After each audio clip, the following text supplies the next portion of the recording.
Thank you for inviting me for this lecture. But today is the very difficult day for last 4 years, क्योंकि ये दिन मेरे लिए बहुत खास तो नहीं बोलेंगे, बहुत ख़राब दिन था। क्योंकि एक इंसान से आप सुबह बात करते और शाम को इस तरीके का मैसेज उनके बारे में आता है, तो ये बहुत दिक्कत की बात थी। और वो मुझे 2-3 महीने तक बहुत परेशान भी किया था ये सारी बातें। मेरी अवैधा से पहली मुलाकात के बारे में मैं बात करूंगा। जैसे वानी ने आप लोग के सामने कहा कि एकसरात है, first time I met him in Periyar hostel. और पेरियार हॉस्टल में जब मैं उनसे मिला तो when he asked me in Kudu, then I respond in Kudu. ठीक है राधन। then उसके बाद उन्होंने हमसे कहा कि तुम रहने वाले कहाँ से? तो मैंने बताया जब कि मैं बिहार से हूँ। then he got very surprised कि JNU आने के बाद आदिवासी लोग तो अपनी भाषा में बात ही नहीं करते हैं, तुम तो रिस्पॉन्ड कर रहे हो, मतलब कुछ ना कुछ बचा हुआ है तुम्हारे पास।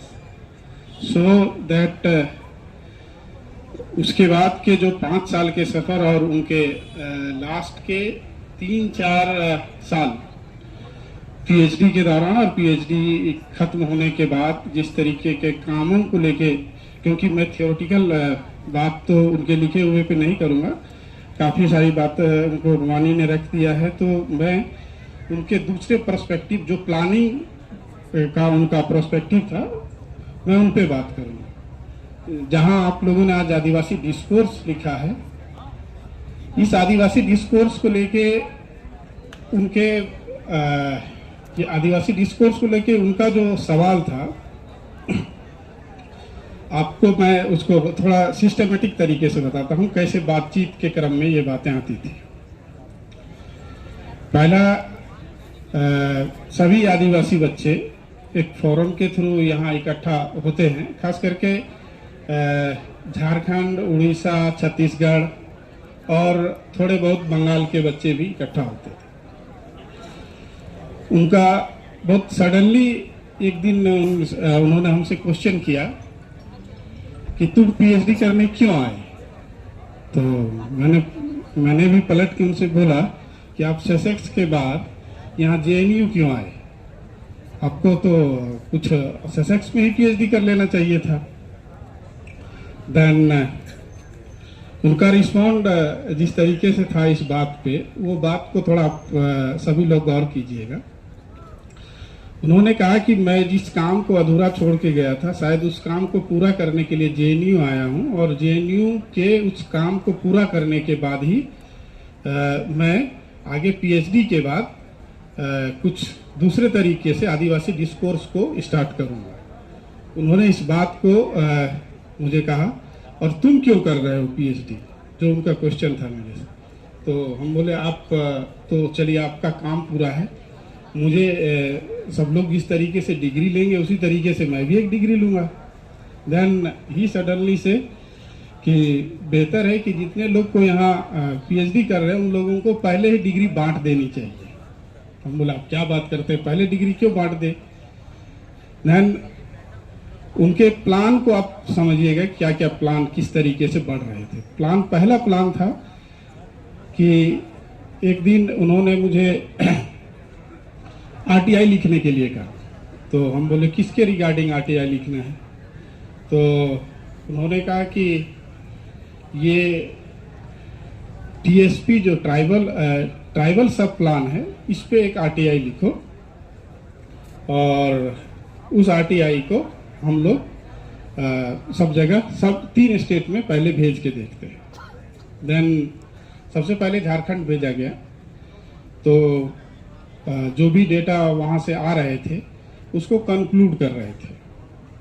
कंक्लूड करने के बाद जो रिजल्ट आ रहे थे उससे वो बहुत ही कभी कभी बहुत आपको वो इंसान कभी कभी बहुत जोश में दिखेंगे और सडनली 1-2 घंटे के बाद वो बहुत ही एकदम पूरी तरह से आपको लगेगा कि ये इंसान को हो क्या गया है। तो मैंने पूछा ऐसा क्या हुआ आपको।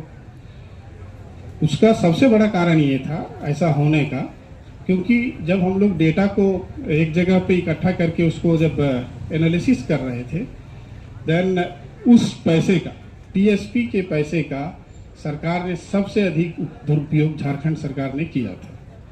ये उस डेटा में दिखा रहा था। जिसके बाद उन्होंने कहा कि हम लोग को एक ट्राइबल डिस्कोर्स को लेके एक रिसर्च इंस्टीट्यूट खोलना चाहिए।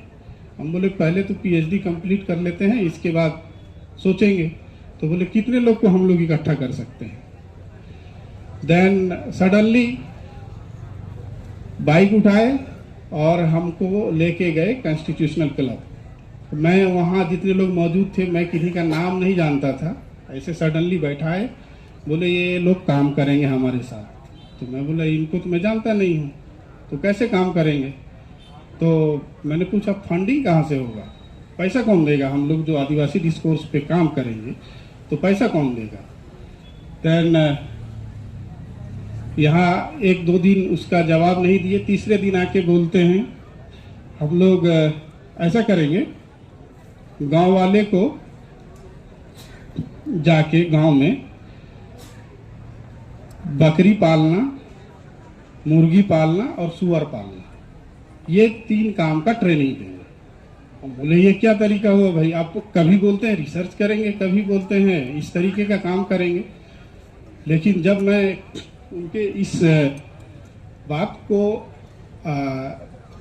1 दिन के बाद में समझा, तो उनका ये कहना था कि हमारी विलेज इकोनॉमी जब तक स्ट्रेंथ, वहाँ पे स्ट्रेंथ नहीं आएगी तब तक हम लोग कुछ नहीं कर पाएंगे। क्योंकि हम जो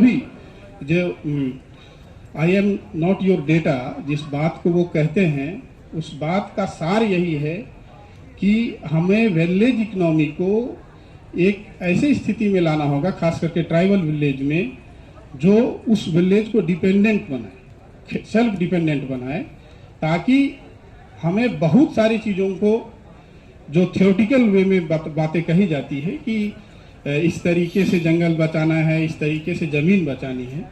क्योंकि सबसे बड़ी जो प्रॉब्लम है हमारा इसी तरीके की छोटी छोटी इकोनॉमी को लेके है, जिसको कहने के लिए तो सरकार पेपर में इस इकोनॉमी के बारे में बात करती है, लेकिन इस रूप में बात नहीं करती है जिस रूप में अवैधा बात करते थे। दूसरी बात उन्होंने जो कही थी वो सबसे बहुत आज भी मुझे बहुत महत्वपूर्ण लगता है। वो बात थी ट्राइबल फिलॉसफी को लेकर। क्योंकि हम दोनों एक ही कम्युनिटी से हैं, तो उनको इस तरीके से बहुत इजी होता था बातों को कम्युनिकेट करने में। तो उन्होंने 2 या 3 किताबें, कुड़ुक की 2 या 3 किताबें मुझे दी और बोला कि इसको कुड़ुक से पहले तो हिंदी में लिख दो, इसके बाद हम लोग डिस्कस करेंगे।